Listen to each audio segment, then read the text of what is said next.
Pain is the one thing we all try to avoid, yet somehow, it's the very place God often meets us the deepest. Not in our victories, not in our polished moments, but in the broken ones.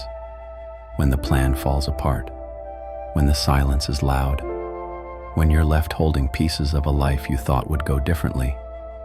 It's in those moments we start asking, why? And even more quietly, God, where are you? But Scripture never promises a life without suffering. It promises something greater, God with us in it. He doesn't always remove the pain, but He always repurposes it. That's the mystery of grace. It doesn't always make sense, but it never wastes a single tear. In the hands of God, pain is not punishment. It's preparation. It's shaping.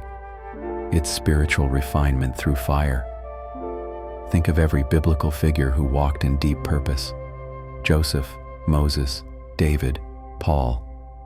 None of them got there without walking through pain, through betrayal, delay, rejection, hardship. But every step was used, every wound was woven, and in the end, they weren't just survivors, they were transformed. God doesn't delight in your pain, but He does dwell in it. And when you bring it to Him, raw, unfiltered, full of questions, something sacred begins. Not quick answers, but quiet presence. Not easy outcomes, but eternal depth. And slowly, your question shifts from, why me, to what now? Because with God, suffering is never the end.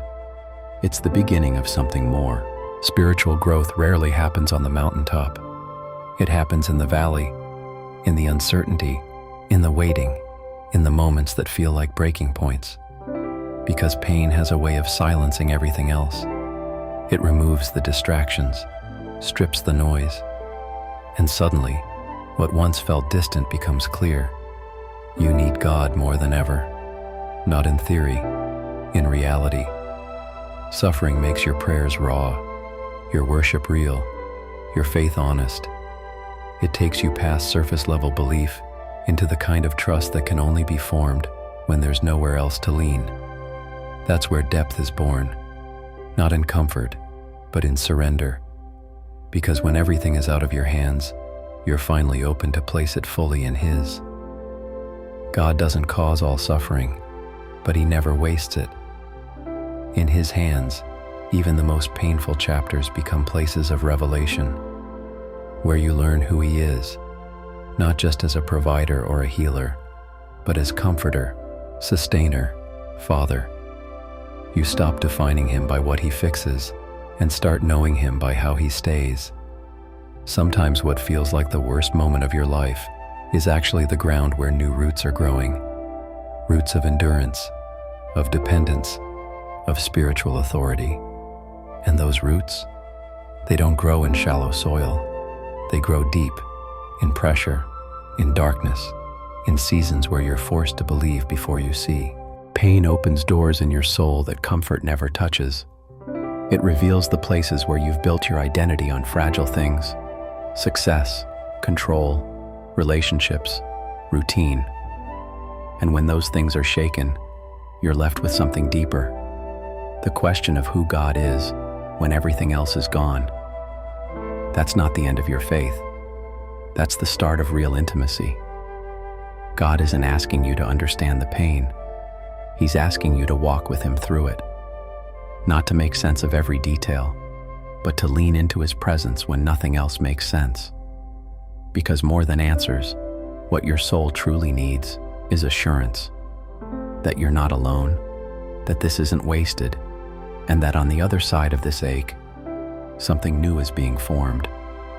It's in the fire that your faith is refined, not burned down, but burned clean. What's false falls away. What's real remains. And what emerges is not someone who avoided pain, but someone who found purpose in it. Someone who walks lighter because they carry less fear. Someone who loves deeper because they know what it's like to be held when nothing made sense. If this stirred something in you, subscribe, and turn on the bell. Not just to follow a channel, but to walk a journey of faith, one truth at a time. The enemy wants you to believe that pain is proof God has forgotten you, that suffering means you've been abandoned. But the truth is, some of the most powerful moments in your life with God won't be when everything feels good. They'll be when everything feels broken, and you still hear His whisper, "I'm here." God doesn't always change your situation. Sometimes He changes you through it. He strips away the layers you thought were essential. He softens the hardness you built to survive. He clears the noise until His voice is all that remains. And in that stillness, you realize what felt like the end was actually the beginning of depth. There's a reason Jesus was called a man of sorrows, acquainted with grief. He didn't just come to heal pain. He stepped into it. He walked through betrayal, loneliness, physical agony, and silence from heaven. Why? So you'd never face yours alone.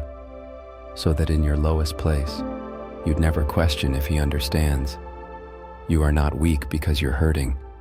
You are not faithless because you're confused. These moments don't disqualify you. They refine you. They invite you to go deeper, to find strength not in yourself, but in the God who weeps with you, walks with you, and promises, "This will not be for nothing." Growth doesn't come from comfort. It comes from resistance, from pressing through when it would be easier to give up. That's what suffering does. It puts you face to face with your limits, then invites you to lean on the limitless one. You begin to see how little control you actually had, and how much grace has been carrying you all along. In these moments, your prayers shift. They're no longer about quick fixes, but deep change. God, don't just get me out of this. Make me more like You in it. That's where transformation begins, because pain either hardens you or it humbles you. And if you let it, it can do something even greater. It can shape you. God is not trying to destroy you in the fire. He's revealing what can't be burned: your identity in Him, your calling, your dependence. These are the things that trials refine, not remove. You may come out of the fire with scars, but you'll also come out stronger, lighter, more surrendered. Not because everything worked out, but because you were never alone in it. There's a kind of spiritual authority that only comes through suffering. It doesn't sound loud. It sounds steady. It doesn't speak from theory. It speaks from survival, from the nights you almost quit, from the tears no one saw, from the prayers that didn't get answers, but still reached heaven anyway. There comes a shift in your spirit when you stop asking, "How do I get out of this?" and start asking, "God, what are You building in me through this?" That's not resignation. That's revelation. It's when you realize that what feels like the wilderness might actually be the place God is growing your roots the deepest. Not where you shine, but where you stabilize. Pain can do what success never will. It makes you real. It exposes your need. It brings you to the end of yourself, which is exactly where God begins. And in that space, something sacred happens. You stop performing for approval. You stop chasing outcomes. You start listening. You start trusting. You start resting in a strength that's not your own. Jesus didn't avoid suffering. He entered it willingly, not because He needed to prove anything, but because He wanted to redeem everything. And now, when we suffer, we do so with the assurance that it's not empty. It's not wasted. It's not random. It's being woven into a story much bigger than we can see.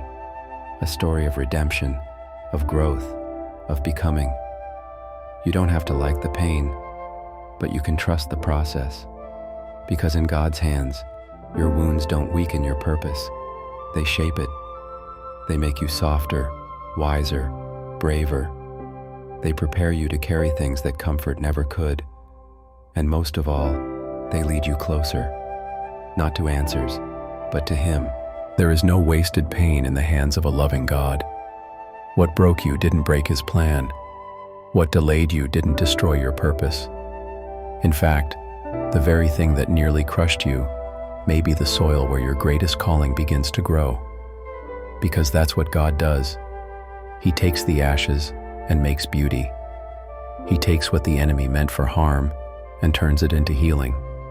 Not just for you, but for others through you. You don't walk through fire to prove how strong you are. You walk through it to discover how present God is. And when you come out on the other side, not perfect, not polished, but still standing, that's testimony. That's power. That's purpose born from pain. God never asks you to enjoy the suffering. He asks you to trust Him in it, to believe that He's still writing, that the silence isn't abandonment, that the breaking isn't the end. It's the beginning of becoming someone deeper, someone refined, someone whose faith is no longer built on feelings, but on fire-tested truth. So take heart. Your scars are not signs of failure. They're signs of survival. And your story isn't over. Not because it's been easy, but because grace has been carrying you the entire time. You're not who you were, and you're not who you will be yet, but you are being shaped, and that shaping is sacred. And now ask yourself this: what if the very thing you've been begging God to take away is the exact tool He's using to build the strongest version of you?